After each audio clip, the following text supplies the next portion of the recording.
Good afternoon. I am Ashley Cataldo, and I'm pleased to welcome you to this event with Dorothy Berry and others on behalf of the Bibliographical Society of America. Before we begin, let me remind you that this event is being recorded, and by participating, you agree to abide by the BSA Code of Conduct, and I will just post that into the chat so you all have it. There you go. All right. So the BSA conducts its business on the traditional and ancestral lands of and waters of the Lenape people in Lenapehoking in Brooklyn, New York. I am streaming in from Worcester, Massachusetts, the traditional lands of the Nipmuc people. The Society gathers people together at events like this one across North and South America on the traditional and ancestral lands and waters of Indigenous peoples who were forcibly removed from their lands. We acknowledge the exclusion and erasures of Indigenous peoples in the places where we work and gather, and we encourage you to type your local land acknowledgement into the moderated chat on your screen and share it with our community. Sorry about that. Okay, this event is being closed captioned by a live captioner in English and in Spanish with a machine-generated translation of those captions in Spanish. I am sharing a link for the Spanish captions. You should see it in the chat box, and I'd like to thank our captioner for their work in making this event accessible. Today's event will conclude with a question and answer period. To submit a question to our speakers, please enter it into the Q&A box. All attendees can see, comment on, and upvote questions, and we ask that you do this to help us prioritize questions of greatest interest to our audience today. We also encourage you to engage in conversation using Zoom's chat feature during today's talk. However, if you submit a question via the chat, I will ask you to re-enter it into the Q&A box. Before we begin, I would like to thank our co-sponsor, CABS Minnesota, for joining us to make today's event possible. And now I'd like to introduce Dorothy, and I'm just going to stop sharing my screen for a moment. I apologize. And let me see if I can do that so we can pull up this. Alrighty, 1 second, please. Alrighty, so just hold on one moment. Alrighty there. All right, let's see. So Dorothy Berry is moderating this talk today, and if you can just give me one little moment here. Alrighty, I apologize for this. I had something pulled up and now it seems to be gone. Hold on one moment. I apologize. Dorothy, would you like to introduce our, apologize for this. Dorothy, would you like to introduce our panelists first, and then I will come in and introduce you? Sure, they're more impressive than I am. Thank you so much. So this panel, I'm so happy to be able to be in conversation with my colleagues, Jesse Erickson, Assistant Professor in the Department of English and Senior Assistant Librarian, and I think has even a longer formal title at University of Delaware, Krystal Appiah, Instruction Librarian at the Small Special Collections Library at the University of Virginia, and hopefully we will also be joined by our colleague, Deborah Rosa, Associate Professor of English at North Illinois University, but something has come up and she might potentially not actually be able to join us today. All righty, hold on one second. I do apologize here. Dorothy, can we, all right, and do you have a land acknowledgement that you would like to provide? So I'm coming to you from Cambridge, Massachusetts, okay. A city that is really based on both the stealing of land from Indigenous peoples and from enslaved labor from Africans. All right, great. And now I will formally introduce Dorothy. Dorothy Berry is the inaugural Digital Collections Program Manager at Houghton Library, Harvard University, where she is currently leading a year-long project titled Slavery, Abolition, Emancipation, and Freedom, Primary Sources from Houghton Library. In high demand as a speaker and writer around issues around the archival field and African American special collections, Barry has given keynotes for the Digital Public Library of America, Society of North Carolina Archivists, and the Society of Georgia Archivists. She has upcoming publications on the history, digital discovery, and access of African American special collections materials in the Proceedings of the American Philosophical Society, the Public Domain Review, and American Revolutions in the Digital Age from Cornell University Press. And now I will turn it over to Dorothy and her wonderful panel. Thank you so much. And I think we should give her special thanks because this is a very late fill-in role to be the BSA representative for this panel. So thanks everyone for joining us, the final both and panel of the Bibliographic Society of America's Bibliography Week events. I've already done my introductions, but I'm still so glad to be joined by these colleagues. With their insight and their assistance, I hope to discuss Jonathan Walker's Juvenile Abolitionist text, A Picture of Slavery for Youth. The idea of children's anti-slavery books might seem somewhat fantastical, but a deep dive into the consumer culture that promoted abolitionist formation amongst Northern middle class shows a clear space for these texts to emerge. Naomi Gardner's 2016 dissertation, Embroidering Emancipation, Female Abolitionists and Material Culture in Britain and the USA circa 1780 to 1865, describes a domestic sphere where the solidification of childhood as a distinct space for privileged families, where mothers' roles and moral education was the key, turning kitchens and nurseries into spaces of radical formation or of traditional inculcation.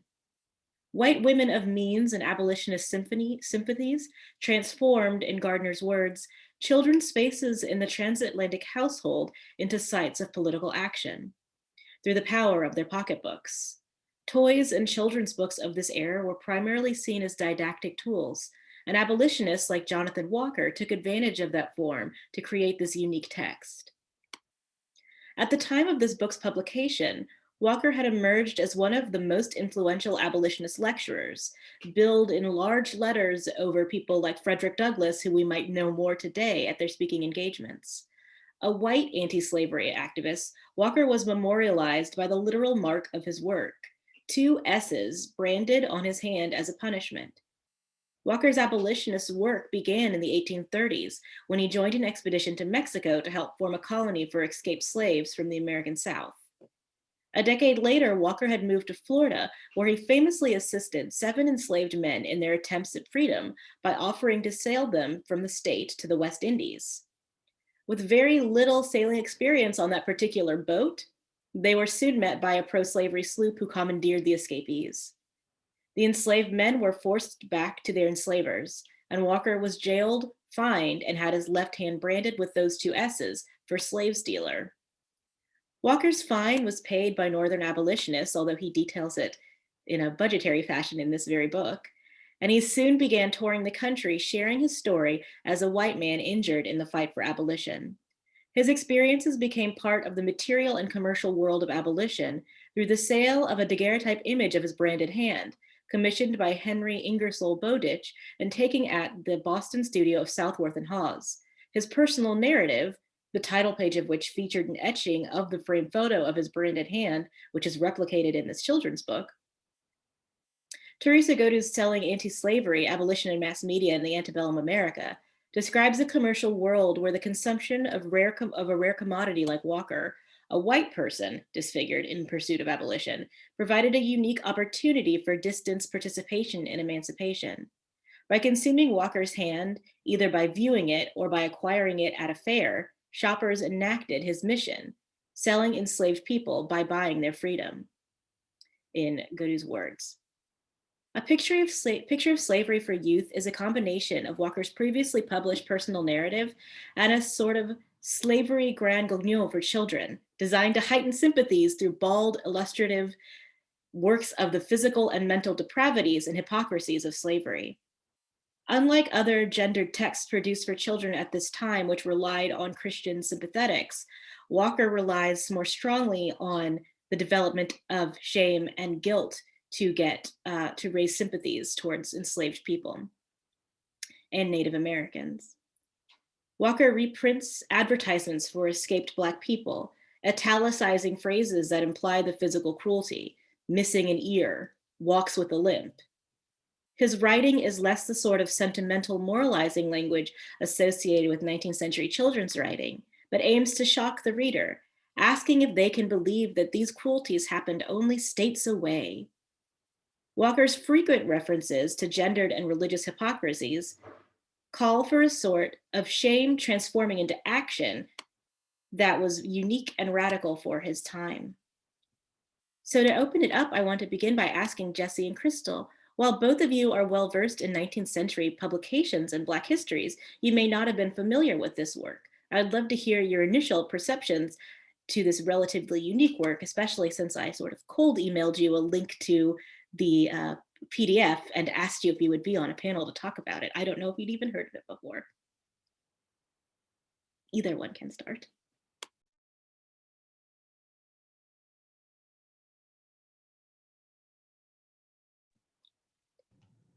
I was not familiar with this work previously, so one of the first things I did was look at the pictures and then sort of look up the bib record too, because I was interested in the size. You know, everything looks the same size on the internet, so curious about how big it was. Is it meant to be, you know, held by just one person, or, you know, read in a group to others? And so noted it was about 18 centimeters tall, 7 inches. So you know, about the size of a 8.5 by 11 sheet of paper folded in half. So large enough to be read maybe by multiple people or one person to another. And looking too at the Harvard's copy, noted it had been owned by Samuel May Jr., who was a prominent white abolitionist as well, and wondering if it was something that he had read to his children to help sort of inculcate them with abolitionist values. And it's also thinking too of, like, you know, the age group that this was geared towards. There are other works like the Anti-Slavery Alphabet by Hannah Townsend, which are more sort of primers and going through the alphabet, meant for, you know, much younger children. And this looks like it's meant more for sort of the youth, like 11, 12, 13 sort of audience. So thinking about to sort of the stages of teaching sort of white children about abolition. I also was curious about how much it costs. So did see an ad for it in the National Era as being sold for, you know, 8 cents a copy. And so it tells me maybe, you know, it's meant for bulk purchase by anti-slavery societies to be, you know, widely disseminated. So those are some things I was thinking about the actual text itself, and, you know, what it looked like and how it was circulating. And as you noted, Dorothy, there are many things about the actual words and the message that he was conveying that were much more radical than the type of things I was used to seeing in children's anti-slavery literature. His emphasis too that slavery is not a Southern problem, but a United States problem. He emphasizes that it's a United States court that he's tried in, a US officer who brands him. And he throughout still uses the word like human and citizen too, to sort of help us sort of sympathize with enslaved Blacks, and talks about, you know, watchword of this nation is take care of slavery. This is not just a Southern problem. So again, sort of helping to Northern whites to feel sort of responsible for the fight against slavery. And then I was also a little surprised that he had sort of appended at the end some details about mistreatment of Native American groups. And so, you know, he's very clear, you're not thinking of Native Americans as savages, but the real savages are, you know, white Americans who are holding people in slavery, who are dispossessing indigenous people of their land, who are killing indigenous people in cold blood. So he also has, you know, a critique of settler colonism in this work. So it's not just an anti-slavery work, but also in some ways an anti-imperialist text.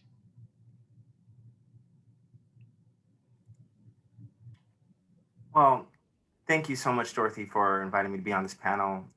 It's an honor to be on a panel for the Bibliographic Society of America. And I'm just really excited to be here. So you're right. I was not familiar with this work. And I'll start by saying that, at least in my understanding, works in the juvenile abolitionist genre, they've become relatively obscure with respect to the amount of scholarly attention they get compared to other works that cover representations of Black and other minoritized populations in children's literature. So when I first encountered Walker as a picture of slavery for youth, I immediately placed it in the larger bibliographic milieu of mid-19th century American tract society titles like J.G. Pike's Persuasive to Early Piety, Reverend Alexander's Advice to Young Christian, and Annals of the Poor by Reverend Lee Richmond. But, I know that you mentioned this in your setup, Dorothy, but sort of its break from the sentimentalism of the period, but I still found its missionary sort of paternalistic savior rationale to be evocative of some of the same moralizing and didactic elements of literary sentimentalism, the kind you'd find in Stowe's Uncle Tom's Cabin all the way up to Jackson's Ramona. I'm not trying to belittle sentimental literature outright because, in my view, I think it's vastly open to the unique insights that affect theory can offer in terms of how works of that nature can tell us about the ways in which social change can come about through the ability of a book to move a reader emotionally toward a specific cause. And I'll confess that I'm the living beneficiary of such calls to action. But I actually tend to look at abolition literature as a historical version of our contemporary idea of allyship, and allyship as we understand it today. I feel like allyship in many respects is premised upon some level of intersectionality, and intersectionality in pursuit of social justice, right? And I found that this book contains some fascinating moments of intersectionality within it. I think this was noted earlier with the mention of Walker's bringing up of Native American population. I really have a tendency to perceive these moments in the broader context of the intersection of otherized but humanizing subjects. And I think a really important moment in Walker's text is like when he cites Frederick Douglass as a legitimate epistemological source, right? Because that act is inherently humanizing in terms of its recognition of Black literacy.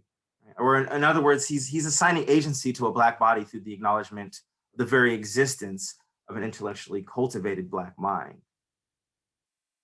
But I failed in my initial impressions of this book to evade Frank B. Wilderson III's understanding of global anti-Blackness, right? And global anti-Blackness is being distinctive insofar as ontologically, that concept of enslavement has been bounded to past and present constructions of Blackness like a chimera.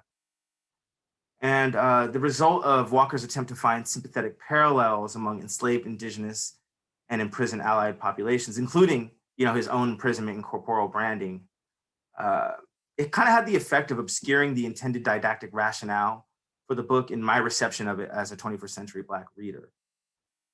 And what I found instead was a hidden agenda of redemption that works to absolve morally the propriety of these structures of right privilege through a reparative, manifestly liberal, and perhaps even radical instrument of juvenile inculcation.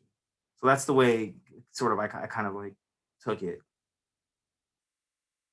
Yeah, I think it's really interesting that you relate it to these concepts of allyship in the 21st century. That's the one we're in.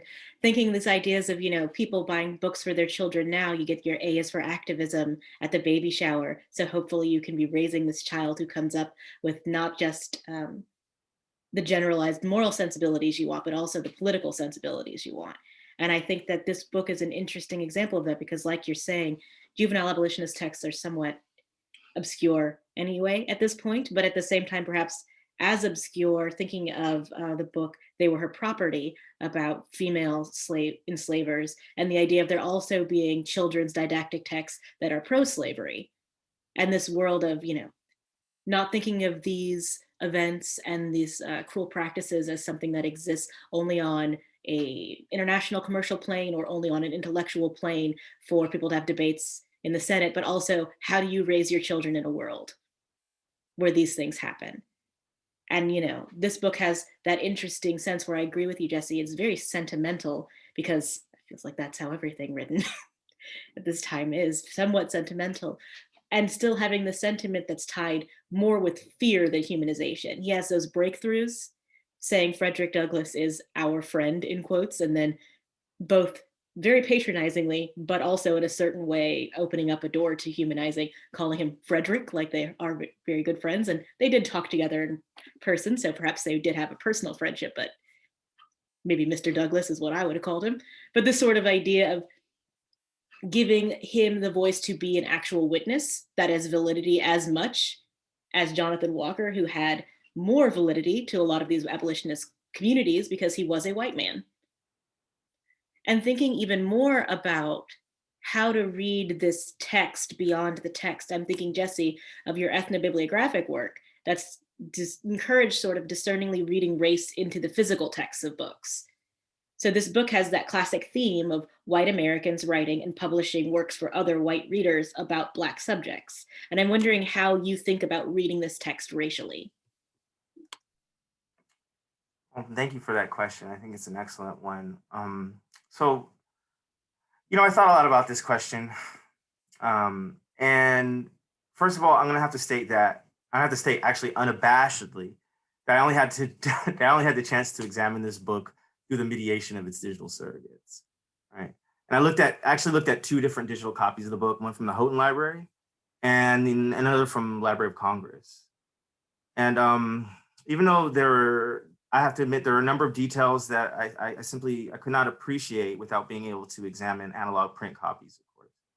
I was in fact able to discern a wealth of basic bibliographic information from the surrogates when combining the digital images, of course, with the item metadata. So there were several important differences that I observed when comparing the two surrogates with each other. But in the interest of time, I'm only going to note a couple of them. And one of them was noted earlier, and that's that the first copy that I look at, the Houghton copy, it has a rather fascinating and important bookplate that notes that the book was a gift from the Massachusetts Anti-Slavery Society through its co-founder, Samuel May, who we noted earlier was a prominent abolitionist, and also the uncle of none other than Louisa May Alcott. So that's a nice little interesting factoid there. But the second is that the Library of Congress copy contains actually has an additional page at the end of it that features one of the most humanizing illustrations in the book, which is placed above a poem titled "By a Slave." Now, I'm not sure if that's just a sort of a rhetorical device, right? And I suspect that it may be, or if it was actually taken somehow from somebody who had been enslaved. But there it is. So I've given numerous ethnobibliographical talks over the past couple of years, and I think many of you in the audience right now are likely aware that, unlike Hugh Amory, cataloger at Houghton, who founded the method as a means of operationalizing descriptive bibliography toward the understanding of a people, right? My own use of the method attempts more specifically to explore bibliographically the process of social construction of race and ethnicity and how that operates through textual materiality. So seen in this light, the materialism of a bibliographical subject becomes cognitively inextricable from the formalistic interpretation of a work's textuality in terms of what we often call like meaning making or sense making. So in essence, I'm really referring to a mutually performative and receptive manifestation of identity construction. I think Stuart Hall explained it as the notion that we have to understand not only the subject of an identity in relation to historically situated and discursive practices, but also the processes by which such discursive practices have formed over time, right? And given the nature of the genre, as you noted in your question, this title, it seems to be a very typical example of what Henry Louis Gates Jr. described as the talking book, or a signifying double-voiced discourse, as he understood Mikhail Bakhtin's terms. But here, I think, as with most representational forms of antebellum Black textuality, performativity and embodiment must inexorably collide.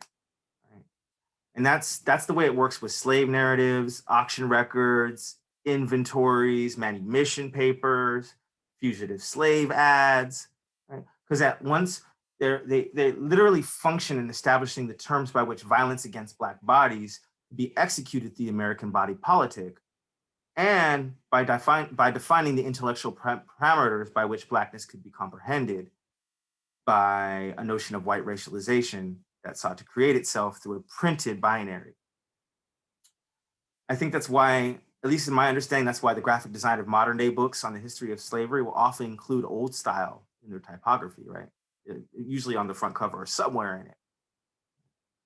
So if you look at the book in this way, I think like virtually every material detail becomes an important data point. And that's really the way that I approach ethnobibliography, in general. I think there's always the question of labor that we have to reckon with. And one has to recognize that a Black labor force facilitated various degrees of book production, and not just in textiles. I think we've got at the idea of, textiles being involved in paper production and how, enslavement was tied up in that. But also in other raw materials, I think we ignore, like there's alloys in metal type, right? Lead being one of them. And so we have to think about like lead mining, which at least in Illinois, there was a history of exploitative labor practices, first from enslaved populations and then from freeborn Black Americans. So that's something I thought about. But just to be more specific about, like the typography of this book, I think it's seemingly hastily set in an array of transitional Roman typefaces. And I think it contains a number of cues that the cues are going to shift according to how the text is supposed to be read at different points, right? You can see it right in the beginning. There's a use of Tuscan, for instance, where I think in the title page, it says like for youth in Tuscan. And that is trying to emphasize sort of the intentionality of marketing to a younger audience.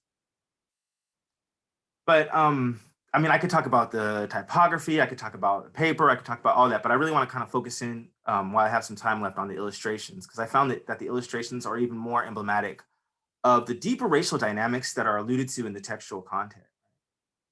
I think that at once liberating and steeped in anti-Blackness, these illustrations attempt to humanize Black subjects, but without affording agency to those subjects, right? The use of the woodcut illustration technique and the contrast of the Blackness of the ink to the absence of that Blackness on the paper substrate, the racial binary is reinforced by the material juxtaposition of positive and negative space. So many of these illustrations in this book, they go as far as, and I looked at 2 digital surrogates, so the lighting is going to be a little bit different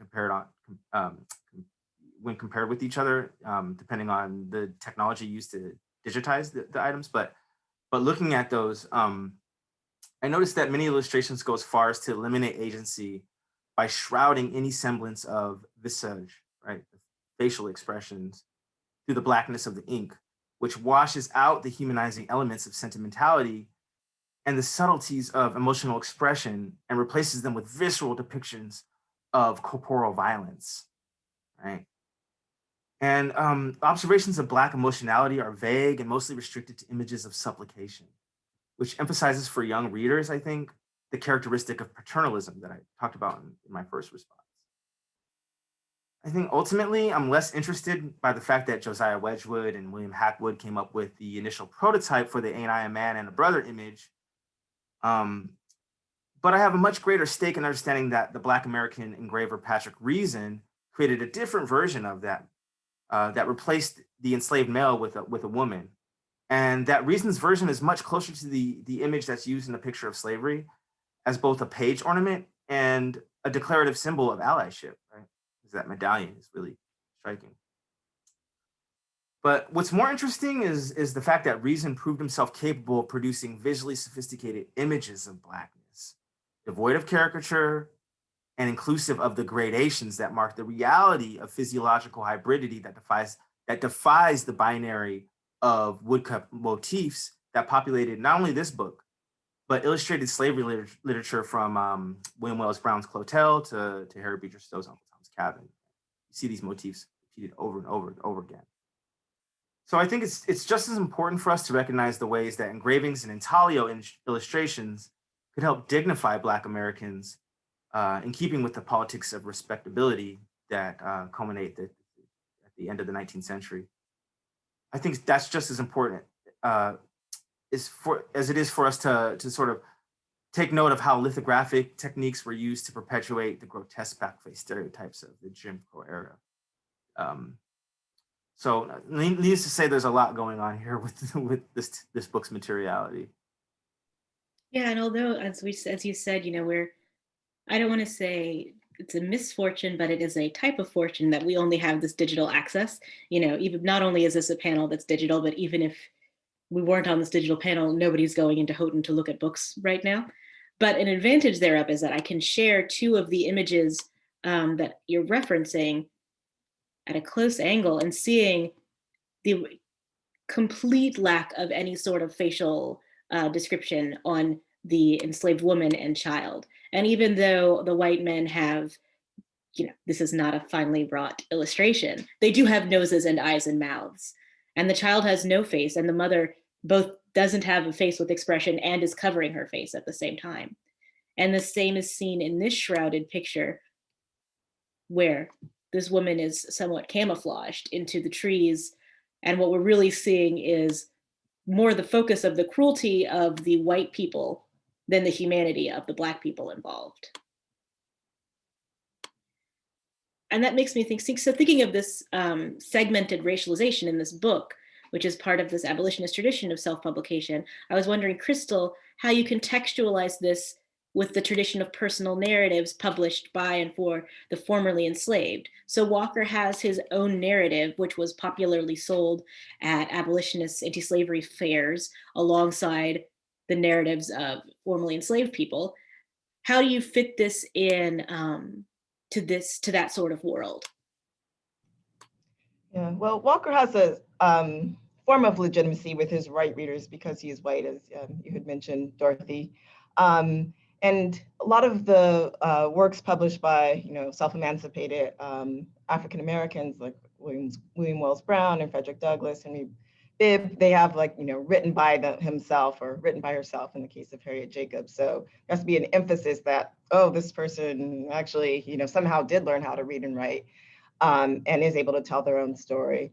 And even with those types of works, so of course, you sort of need a white editor or, providing, preface or, doing some sort of intervention with the work too, to sort of authenticate it as well, like Lydia Maria Child or William Lloyd Harrison, so providing that type of sort of paratext to the Black story. And that's something that Walker does not need because he is white, and his bibliography calls him like the author of, like the branded hand, and that's his authentication, is he can give it to himself. So that's something where it diverges a little bit from stories published by emancipated or free African Americans. And even though Walker does put the Black enslaved experience at the beginning of the book, because Jesse mentioned he has quoted Frederick Douglass extensively twice. It does have an excerpt from a Phyllis Wheatley poem, and it does have some of these runaway slave ads. But I think he does understand too that the sort of terrorist enslavement in the Black body isn't necessarily sufficient to sway his audience, and so he uses his own body to sort of symbolize sort of the horrors of slavery. So, that description of him in the cell, it's, hot and he's chained and he gets branded and he almost gets sold in a way and purchased by his friends, Northern Abolitionists, to free him from imprisonment. So he has to sort of place himself in the role of an enslaved person to sort of garner that sympathy. For some people that would be necessary to get that. And then he's also got that bizarre story too, of like the sort of the boundaries of race, when he has a little vignette about a white child being kidnapped and tanned and sort of tattooed. enslaved. Yeah. So again, having like, if a Black child or Black families, experiences don't do it, he thinks of all these ways to sort of bring this white body into it, and to get people to, be persuaded towards the abolitionist cause in that way. Yes, that the anecdote is one of the strange, it's such a strange throwaway to just have a couple of paragraphs where he's saying that, and in that classic sort of 19th century style saying, there was known a boy, you know, where, Yeah. but just we know that once there was a 7-year-old who was kidnapped and tanned and tattooed and sold into slavery. And it made me think of two things. It makes me think both of the selling later than this book, which is not exactly dated, but probably 1847-ish. Makes me think of the selling of daguerreotypes of the slave children from New Orleans. So this idea, he didn't have access to a photo of enslaved people that look as white people. So he provides us with the opposite of, not only, even if you do think that these people deserve to be enslaved, what if I were to tell you that some of them are secretly not? Yeah. Which again, also I think is particularly compelling in a children's book, because that feels like the exact sort of fear you might place in a child who is not developing the moral feeling against slavery, but maybe they would just like to be against it, knowing that it could happen to them if the circumstances were slightly different. But it also makes me think about Walker's, thinking back to something Jesse's brought up, makes me think of Walker's particular class identity. So Walker was not an upper middle class person at any point. When he was in Florida, he knew the enslaved people because he was sort of a working man who some of them were working outside, sent out to work, and he interacted with them in that way. And when he moved to the North and later to the Northern Midwest, he lived very much not as the same lifestyle as the people that were supporting his lectures, or probably the people that were buying a book like this for their children. And so there is this sort of interesting thing that I think, and I would love to hear if anyone has other insights on this, that I think plays into the ways in which, especially towards the end, starting with that paragraph about the tattooed child, the book moves more into sort of just like his radical, for at that moment, thinkings about humanity writ large. Because he's had those sort of more traditional sympathies of saying, examples of someone who treated an enslaved person very cruelly and then saying, I saw that very person at church. Can you believe it? And then at the end, when he's talking about Indigenous people and equality, he moves far somewhat just into like a universalist view of just generally not even, can you believe he's a Christian, but does that even matter? Does anyone need to be a Christian if they're just doing something that's fine for them? And I think that, to me, there's something about that turn at the end that does speak to Walker's privilege and outsideness because of that intersection. He's with those people, but he is not, someone who, if he had not have had the evidence probably of the branded hand, would be someone they want to speak publicly, because it wasn't, as far as I know, that common of a track to just find poor Southerners who also were against slavery and have them talk as people in front of a crowd of Northern abolitionists. Yeah. And Samuel May Jr. went to Harvard. I think his cousin Samuel May also went to Harvard. So yeah, Walker is immersed in a different class than in circulating with maybe people of different, because he was a sailor. So he is also probably interacting with Black sailors much more than others in the abolitionist movement who probably on a day-to-day basis can sort of separate themselves from people of different races.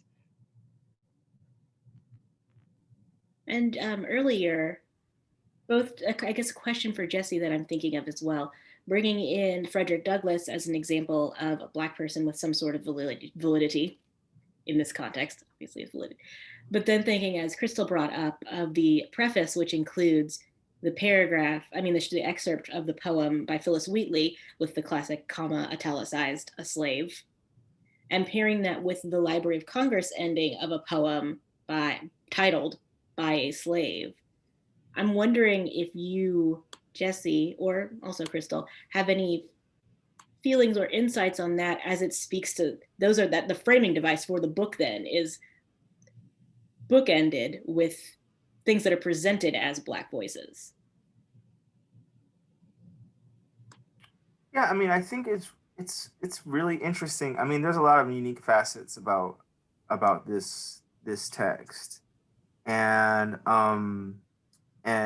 insofar as it deviates from some of the norms, I think that framing device is one way where that kind of makes it unique, in addition to the way that he injects himself into the narrative, and then also the fragmentary nature of the work. But I think it is important. I think we often like to, there's this whole debate going on about, the horrors of the 1776 Commission, right? And I think the argument behind that is that, oh, well, founding fathers were, slaveholders, and that's not so bad because people just thought about slavery different back then. And then the counter argument is that, oh, well, there were also people like the abolitionists who were against it, right? But I think that debate, it's easy for us to kind of wash over the nuance and the detail of all the different perspectives and just the spectrum of, what was considered radical and what was considered acceptable during those periods, and how people sort of the diversity of belief systems that people held, right? And so that's what I think is really interesting about this book, is that it challenges, in a lot of ways it's very conventional, but in other ways it challenges the way that we think about abolitionist literature, because it's easy to paint a broad brush of abolitionist literature as like, oh, well, it's just good because it was against the horrors of slavery, which is true. But then when you kind of like dig in the details, you see like a lot of abolitionist literature reflects the class biases, and also reflective, as I tried to note in my responses, a lot of dimensions of white privilege that were not necessarily recognized, right? So I think like what stood out to me about Walker's work was the way that he did try to bring in Black voices, right? But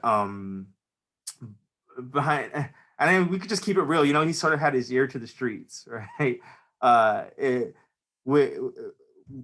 When he's able to pull in these other sources, I think that comes from his interaction with a different class base when you compare it to to other abolitionists of the period that were definitely wealthier, sort of had a different view. I think it was Samuel May who equated temperance with slavery, for instance, right? Like, the temperance movement with the anti-slavery movement, because he believed that people were enslaved to their addiction to alcoholism, right? But that's such a vastly different set of dynamics involved in those two. But the fact that he could, in his mind, put those two together as if one's physical addiction to a substance is somehow on the same plane as being literally bounded to another person as property and not being seen as a human being, could be at the same level, is reflective of his own biases, in a sense, right? So yes, I think this book both has a conventionality to it that speaks to levels of white privilege that Walker himself did not recognize, but also has very radical moments. And I think that the framing of the book by in the beginning of the end, bringing in those Black voices would have been pretty radical for its time. Great. So go ahead. I was also thinking about like the talk that Black parents have to give their children these days, and many white parents have no idea that Black parents have to show their children how to navigate this world safely. And this is sort of the equivalent that a lot of Black experiences of Black families was not apparent to a lot of free of white families in the North, and so they need a book to tell them what it's like. And I'm also wondering, how are Black children being told the stories of slavery? Many of their ancestors or parents or relatives may be enslaved. Their parents may be, cautioning them to be careful of people coming, into the cities in the North and, kidnapping them. So I think that's like a thing that I'm also wondering, what type of stories are those out there that we can find? We haven't seen some of the autobiographies, that moment when enslaved people realized that they were slaves. They grew up as, children, having sort of idyllic childhood until they were 3, and then all of a sudden everything changed. And wondering what that experience was like for free Black children to understand slavery was something that could happen to them. Yeah, and that brings me, so we're almost at Q&A-ish time, but it's great because the first question that came in is actually perfectly applicable to Deborah, who's just come on. So the question is there somewhere a bibliography or database of pro-slavery children's books? And I don't know of that, but I do, in terms of the bibliography and thinking of these anti-slavery books, that's a topic that Deborah is an expert on. So I'd like to open it up to you. Okay, you know what? I think I got the time difference wrong, because I told Dorothy I was teaching class. Yeah, I misread your number because I wasn't thinking that you were off, but it's totally fine. But you actually do have time to talk about the actually really great foundational research that you've done. So I'd love to have that because we don't have a lot of questions hanging out. Okay, so would you like me to talk about the publishing, the women who wrote, or the research that I did? Because I had those 3 sections in my. Talk about the publishing, because it's Bibliographic Society of America. Okay, great. So, so thank you for having me. I'm sorry about the time difference. It never even occurred to me that Harvard was in a different time zone. That. Well, anyway, okay. So who published Juvenile Abolitionist text? So in the preface to the picture of Slavery for Youth, Walker states that he had witnessed slavery firsthand, but that he wanted everyone to be involved in it, but he saw that there was nothing really available for children. He says, but few anti-slavery publications adapted to the capacity of children, and those few having very little circulation.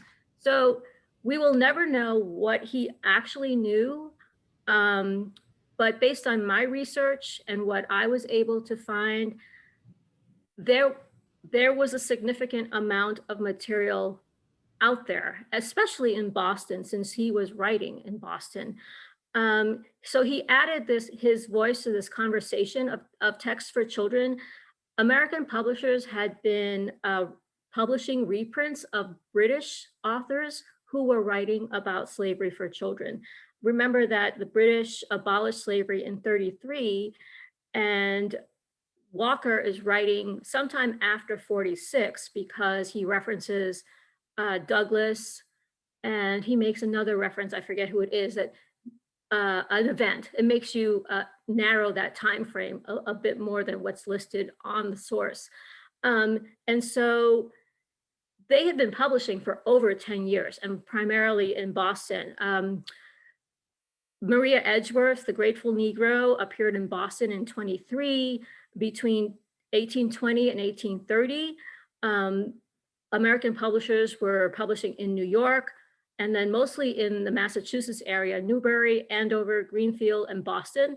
And they reprinted several of Mary Sherwood's abolitionist texts for children. And then Amelia Opie's The Negro Boy's Tale was published in London in 1924, and then in New York around 1825. So by 1946, American publishers were primed to print stories about abolitionist texts for children. So what I found is there are 3 primary categories. There were the sectarian groups, the abolitionist groups, and then the commercial groups. And I created a chart, and I think Dorothy has it, so you can share it with the group later perhaps. But before, there's like I printed the chart into before Walker and after Walker. I don't know how to pull it up right now, and I've already. I got it, don't worry. Don't worry about it. Okay, so before Walker, we had the sectarian organizations, like the American Sunday School Union, and they stressed more the religious side of slavery as opposed to the political side of slavery. And there we have Isabel Drysdale's The Negro Nurse in 1927.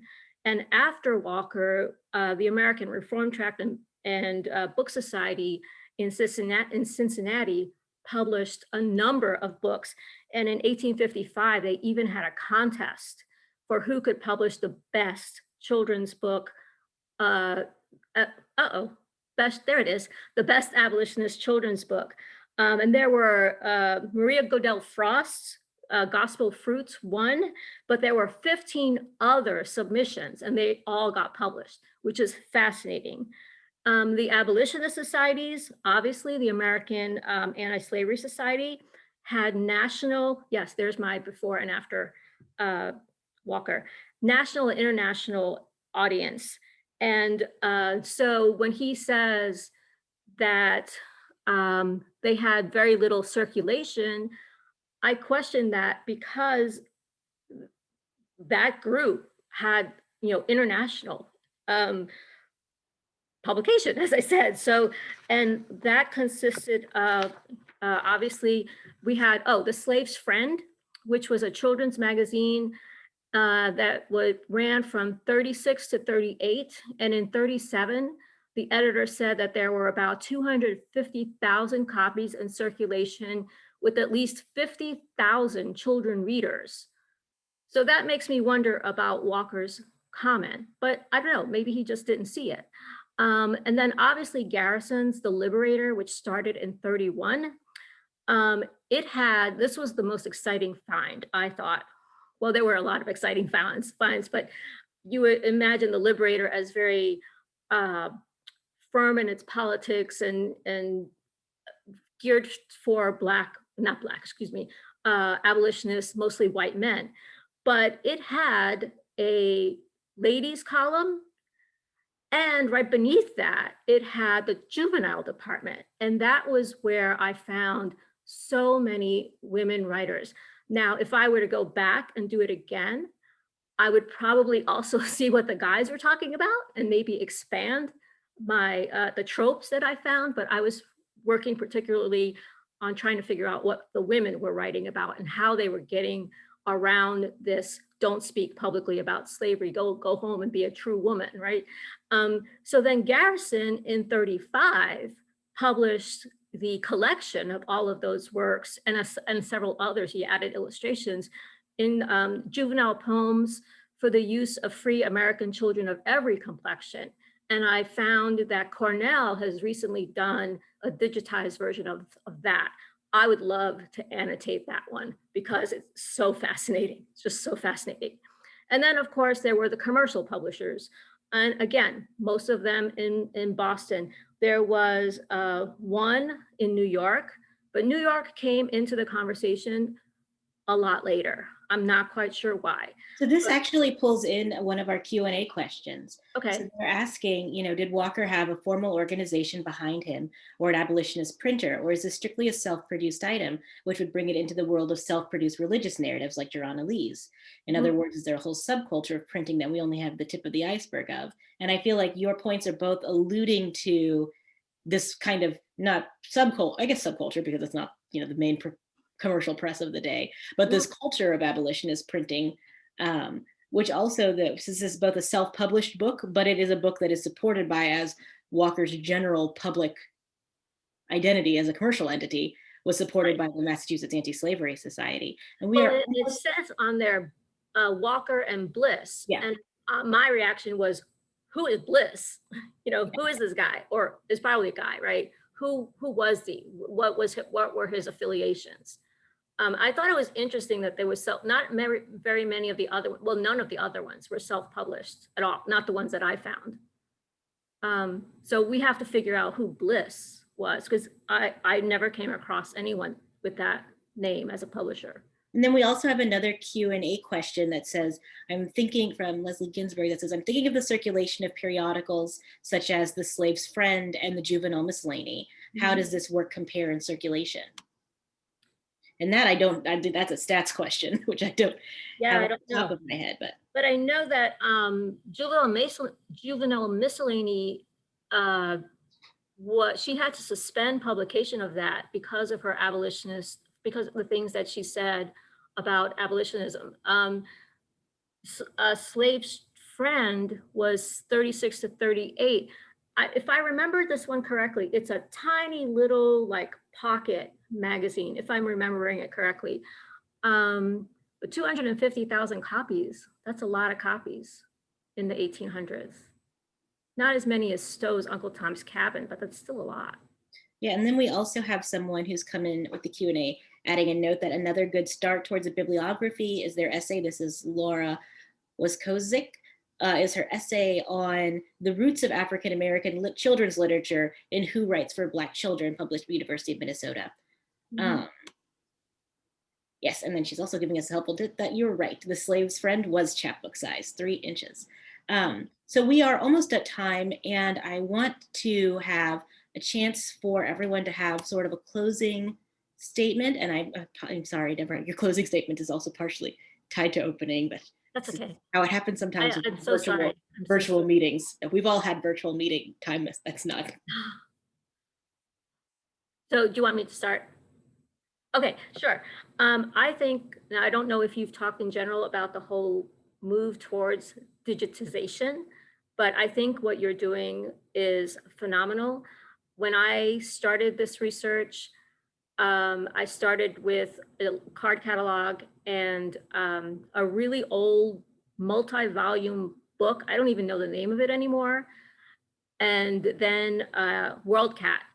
And I know I told you that I had to literally travel to Schlesinger and antiquarian, the American Antiquarian Society, the Cairns Collection, the Philadelphia, I forget what it's called, travel to all these places because no one would make their work available and no one would Xerox it. So no interlibrary loan. Works were too fragile, couldn't even Xerox it. So the great thing was that I did get to travel. But I have colleagues now who can't travel because of the pandemic. So although there's nothing better than the smell of a really old book and the excitement of the librarian bringing it out and putting it on the foam thing, and you have to touch it with your white gloves, there's nothing better than the thrill of that. You can never replace it. But these works, these women and male writers, and I would suspect there are some African-American writers in there who are publishing for children as well. They have all been bottled up in vaults in these damp, free environments, and we don't know about them. And the fact that you and other places like Cornell are digitizing these works, I think will give us so many voices that we have never heard of. You know, and when my dissertation director said, no, these things don't exist, I'm like, now I have to prove you wrong. And I did. But I have a feeling there are so many other things. And then the whole reference to the Indian slaves, that's a whole other can of worms. Like, who wrote about that? You know, I'm sure you probably talked about this and I missed the whole thing, but I apologize. But what a phenomenal topic. And then one more thing, when I was in the Cairns collection in Madison, Wisconsin, the librarian was so sweet. And she said, do you want to go into the vault? And I'm like, yeah, who would not want to go into the vault in an archive? I went down there. It was freezing cold, but it smelled, it had that good library smell, you know, that you don't get by looking at a book online. But anyway, I went in there and there were, I'm not kidding, like 100 editions of Uncle Tom's Cabin in every language you can imagine, cartoon, you know, it was amazing. And from what I know, they haven't digitized any of that yet. There is so much out there. It is just a treasure trove. So I commend you for doing the work, and I can't wait to see what you dig up. And I commend what other archives, the American Antiquarian Society is a treasure trove. I love that place. Just wonderful. So yeah, I'm really excited about this.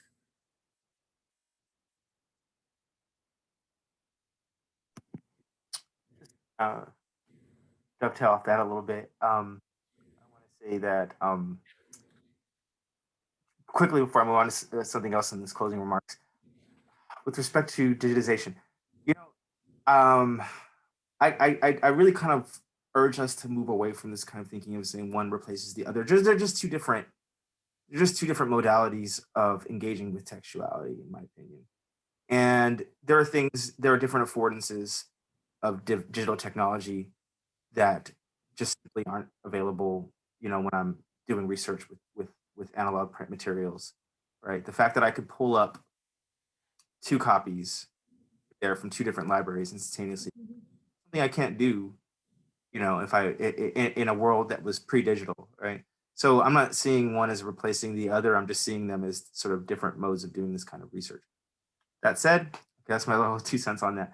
No, it is tremendously important for us. I think if there's one point I wanted to drive home about everything that I said and it encapsulate it all, I think the most important point to note is that bit about performativity and embodiment colliding, right? This is a lived experience to this day. Like I am the living manifestation of this. Okay, when you're talking about inventories of human beings and you're talking about manumission papers, right? You're talking about textuality literally defining the terms by which I can exist, right, in this society. My ancestors, I talked about, I've had conversations with my late grandmother about my family history, and she told me about my grandmother, and I was able to see where she had grown up in Rhode Island. But then, after that, it disappears into enslavement, right? This isn't like some distant, far off thing that we're, studying as a curiosity of, oh, this is interesting. This is my life, and it's really important for us as historians, as bibliographers, as anybody who engages with African-American print culture in any way, to understand the stakes here. And that when we're dealing with a book or a written record or even a story, right, that's passed on, orally from generation to generation, that we are dealing with people's lives and people's histories, and this has a huge impact on our lived experience today. And so I hope, we were able to take that away from my remarks.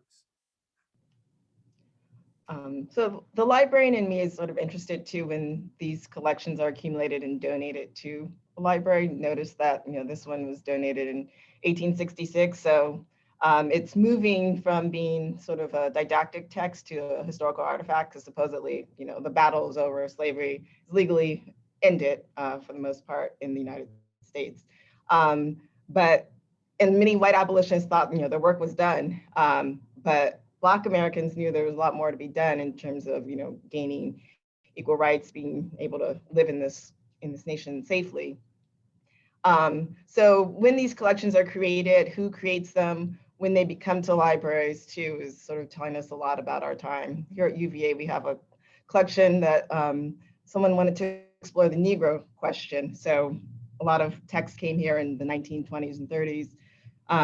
Some of them abolitionist works, some of them, slowly looking at the inferiority of Black people and sort of the eugenicist view. So I think there's a lot to tell us too about collectors, why these types of works come into libraries and what is done with them when they get there. Great. Well, I just want to thank everyone for joining us today, this fantastic panel. I want to thank all the attendees who are staying a little bit extra to hear these ending notes, but I think they were very good closing words, so I think it's probably worth it for everyone. And that's really all I have. Just so much thanks for everyone joining together in conversation and for listening to us. And I'll leave it up to BSA if there's any closing remarks. Yes, thank you, Dorothy. Thank you, everyone. This was a fantastic panel. We'll be making it available as a recording a little bit later. And we just also would like to thank CABS Minnesota for co-sponsoring this panel. Thank you, everyone. And please join us. I've put a link in the chat to more events coming up this week. Please join us for those, and capping everything off with Derek Spires' keynote on Friday. Thank you so much.